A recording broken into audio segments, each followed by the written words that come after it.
मेरा नाम दीपक है। मैं करीब 10 साल से एक लड़की को प्यार करता हूँ। उसका नाम कविता है।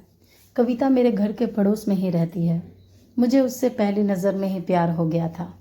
वो मेरे उस समय का प्यार है जब मैं यह भी नहीं जानता था कि प्यार होता क्या है। मेरा कपड़े का बिजनेस है जो कि काफ़ी अच्छा है। मेरी और कोई भी इच्छा नहीं है सिवाय कविता को अपनी ज़िंदगी में लाने के। मैं कविता को अपने सुख और दुख का साथी बनाना चाहता हूँ। हम दोनों अभी बहुत अच्छे दोस्त हैं। कविता मुझसे सारी बातें शेयर करती है। अभी तक मैंने उससे प्यार का इजहार नहीं किया है। कविता का एक सपना है, वह मुंबई जाकर एक एक्ट्रेस बनना चाहती है। इसलिए मैंने उसका सपना पूरा करने के लिए उसकी हर तरह से मदद की। उसके घर वालों को मनाया और उसे मुंबई भी मैं ही छोड़कर आया था। कविता के पापा उसके बचपन में ही चल बसे थे। उसकी मम्मी के साथ वह अपने मामा के यहाँ रहती है। कविता को उस समय बहुत शौक लगा था। कुछ दिनों तक वह बोलती भी नहीं थी। छोटी उम्र में पिता का साथ छूट जाना बहुत कठिन समय होता है। वह अपने पापा के जाने के बाद कुछ दिनों तक अपने मामा को ही पापा कहती थी। अब मैं चाहता हूँ कि कविता अपना एक्ट्रेस बनने का सपना पूरा करे, इसलिए मैं उसकी मदद कर रहा हूँ। लेकिन शायद यह उतना आसान भी नहीं था।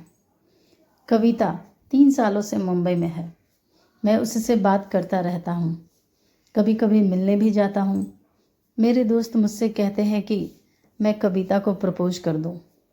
उनके ऐसा बहुत बार कहने पर एक रात मैंने कविता को फ़ोन किया। उसने वहाँ से कहा, दीपक कहाँ हो तुम? मैंने कहा, कविता मैं दीपक अभी घर पर हूँ। वो बोली, तुमने मुझे यहाँ एयरपोर्ट पर छोड़ दिया? मुझे कुछ समझ नहीं आया। मैंने बोला, कविता मैं दीपक। वो फिर बोली, हाँ बोलो दीपक। मैंने बोला कि मुझे तुम्हें कुछ कहना है। ऐसा कहकर मैंने आई लव यू बोल दिया और मेरी खुशी का कोई ठिकाना नहीं रहा जब कविता ने भी आई लव यू टू दीपक बोला और बोली कि मैं आ रही हूँ सुबह तुम्हारे पास। यह सुनकर मैं बहुत खुश हो गया। मुझे रात भर नींद नहीं आई। जब सुबह हुई तो कविता, उसकी माँ और मामा तीनों मेरे घर आए। कविता की माँ और मामा हमारी शादी की बात करने आए थे। कविता से शादी की बात सुनकर मैं बहुत खुश हो गया। मेरे मम्मी पापा मानेंगे या नहीं इसका मुझे पता नहीं था, लेकिन उनके जाने के बाद मम्मी बोली कि 3 दिन में शादी है। मैंने बोला, इतनी जल्दी? मम्मी का मुंह थोड़ा उतरा हुआ था। वह बोली, यह सब तुम्हें पहले सोचना था, अब तो जल्दी करना पड़ेगा। मुझे घर वालों का रिएक्शन समझ नहीं आ रहा था, लेकिन मैं इस बात से ज़्यादा खुश था कि मेरी शादी कविता से हो रही है। जल्दी में क्यों हो रही है इसका मुझे पता नहीं था। शादी को अभी 3 दिन थे। मुझे कविता की आंखों में अलग सा प्यार दिखाई दे रहा था। ऐसा मैंने पहले कभी नहीं देखा था। हमारी शादी हो गई। शादी के पहली रात सुहागरात के लिए जब मैं कविता के पास गया तो मुझे यकीन ही नहीं हो रहा था कि यह सब सच है। कविता बिस्तर पर बैठी थी। मेरे कमरे का दरवाज़ा लगाते ही वो उठकर मेरे पास आई। कविता ने आकर मुझसे कहा, तुम्हें किसी ने कुछ बताया तो नहीं? मैंने कहा, क्या? कविता बोली, मैंने ही मना किया था कि तुम्हें नहीं बताए। मैं तुम्हें खुद आज बताना चाहती हूँ। और फिर उसने जो बताया वो सुनकर मेरे सर पर आसमान गिर गया। वह बोली कि वो प्रेग्नेंट है और यह बच्चा तुम्हारा है। यह बोलते वक्त उसकी आंखों में आंसू थे। यह बोलकर वह मेरे गले लग गई। लेकिन यह कैसे हो सकता है? यह पहली बार था जब हम लोग गले लग रहे थे, तो यह बच्चा मेरा कैसे हो सकता था? और कविता मुझसे झूठ क्यों बोल रही है? उस रात को कविता मेरे कंधे पर सोई और ना जाने क्या क्या बातें कर रही थी। मैं कुछ समझ नहीं पा रहा था और मैं बहुत परेशान हो रहा था। अब मुझे समझ आया कि यह शादी इतनी जल्दी में क्यों की गई, क्योंकि कविता ने सभी को यह बताया था कि यह बच्चा मेरा है। इसलिए घर वालों ने शादी के लिए इतनी जल्दी में हाँ कहा। मेरा प्यार कविता के लिए बहुत था। अब मुझे ऐसा लग रहा था कि मैं बेवकूफ़ बन गया। पर कविता जब भी यह बोलती कि यह बच्चा मेरा है, उसकी आंखों में सच्चाई ही रहती। बार बार यह भी कहती कि वो मुझसे बहुत प्यार करती है और वो खुश भी बहुत थी। मैंने यह सब 2 महीने तक बर्दाश्त किया। इस दौरान मेरे मन में ना जाने क्या क्या चल रहा था। फिर एक रात मैंने कविता को कहा कि कविता, यह सब क्या है?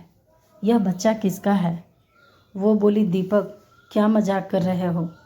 मैंने बोला, कविता, तुम मुझे सच बता दो, मैं तुमसे प्यार करता हूँ। यह बच्चा किसका है? मैं इस बच्चे को अपना लूँगा। वह रोने लगी, बोली, क्या बोल रहे हो? तुम मुझे ऐसा समझते हो? क्या कहना चाहते हो तुम? यह तुम्हारा नहीं है। उस रात मेरे सब्र का बांध टूट गया और मैंने कविता को घर से जाने को कह दिया। कविता उसी समय अपने घर रोते हुए चली गई। हमारे घरों में सबको यह बात पता चल गई थी। कविता मेरे प्यार का फ़ायदा उठा रही थी। फिर एक दिन जब कविता अपने घर वालों के साथ डॉक्टर के पास गई थी, तब एक औरत लगभग 55 साल की कविता का पता पूछने मेरे दुकान पर आई। मैंने बोला, वो उसका घर है, पर वो अभी नहीं है। मैंने उनसे पूछा, आपको क्या काम है? वो बोली कि कविता उस रात एयरपोर्ट से उस दुर्घटना के बाद अचानक चली गई। मैंने पूछना चाहती थी कि वो ठीक तो है ना? मैंने पूछा, कैसी दुर्घटना? वह रोने लगी और रोते रोते वो बोली, एक्सीडेंट हुआ था मेरे बेटे दीपक का। मैंने पूछा, दीपक कौन? वो बोली, मेरा बेटा दीपक और कविता एक दूसरे से प्यार करते थे। दोनों शादी करने वाले थे। कविता के साथ मैं और दीपक कविता के घर ही आ रहे थे कि रोड क्रॉस करते वक्त मुझे बचाने के लिए मेरा बेटा एक बड़ी बस के नीचे आ गया। एक्सीडेंट इतना भयानक था कि वो उसी समय चल बसा। कविता वहाँ से चली गई। मैं यह देखने आई थी कि वो ठीक तो है ना। अब मुझे सब समझ आ गया था।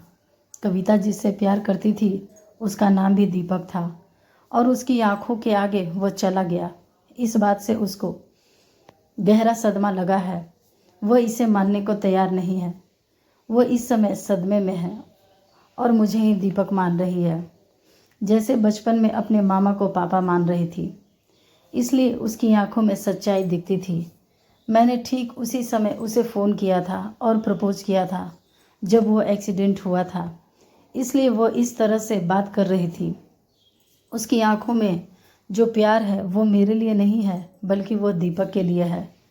मैंने उन्हें कविता से मिलने नहीं दिया और उन्हें कहा कि आप जाएं, मैं उसका पति हूँ, मैं उसका ख्याल रख लूँगा। मैं नहीं चाहता था कि कविता को सब याद आ जाए। कविता जब घर आई तो मैं उसके पास वापस गया। मैंने कविता से माफ़ी मांगी। वह रोने लगी, बोली, तुम्हें इस हालत में मुझे खुश रखना चाहिए और तुम मुझे रुला रहे हो। उसको रोता देख मुझे भी रोना आ गया। कविता की इस हालात पर मुझे समझ नहीं आ रहा था कि मैं क्या करूं। फिर मैंने कविता को मनाया और अपने साथ वापस ले आया। अब मैं उसे अकेला नहीं छोड़ सकता था। मैं जानता हूं कि वह मुझसे नहीं, उस दीपक से प्यार करती थी, लेकिन मैं तो उससे प्यार करता हूं और अभी उसे इस हालत में अकेला नहीं छोड़ सकता। कविता भी मेरी है और उसका बच्चा भी। बस मैं चाहता हूं कि कविता खुश रहे। धन्यवाद।